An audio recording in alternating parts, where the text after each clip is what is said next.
Hi, everybody. I'm back for part two of talking about the past perfect tense. And I said I wanted to do this in both Spanish and English. I'm going to do this primarily, mostly in English.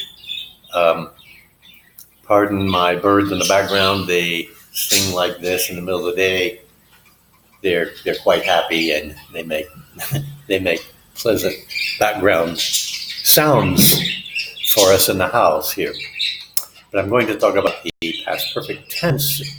And you see, I have this great illustration tool. I can use this arrow on my mouse. Isn't that clever?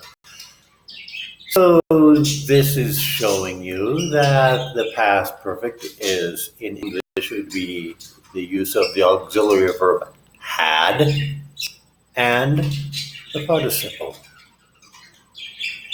I had sung. I had written. I had seen.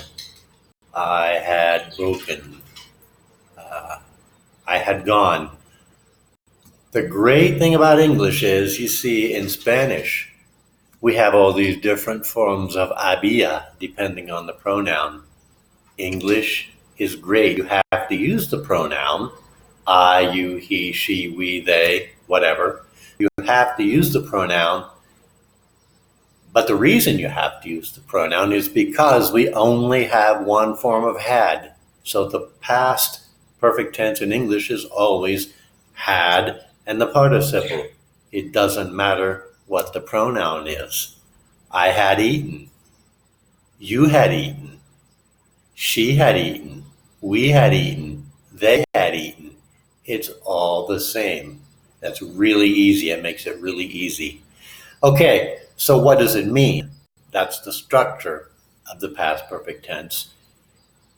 There's actually three different ways, which is illustrated in this chart. There are three different ways. One, two, three different ways that we can use the past perfect tense to express something that happened in the past.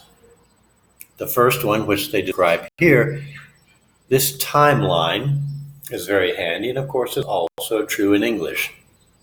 This is now, and the sentence here says, when I arrived at the store, it had closed. Okay, so the timeline is showing us, okay, I arrived here. Before I arrived, it had closed sometime earlier, maybe an hour before I arrived there. But here I am in now. I'm talking about when I arrived. So when I arrived in the past, the store had closed. Okay, the timeline is really, really great, and it's applicable in Spanish and it's applicable in English. So the second way that you can use the past perfect is to express that it's the first time that you've done something, the first time that you've realized an action, like I never had visited China. Like when I went to China in the past, I never had visited it before. The timeline still applies here. The other thing, the third thing for which you can use the past perfect is to express that one action happened before another action, and they usually would be related actions. And you can use the timeline again for this. This sentence here says that they met each other in April, and in November they had married. Not too smart, huh? Anyway, what happened was, here's now, okay, they had met each other in April, and then they had married in November.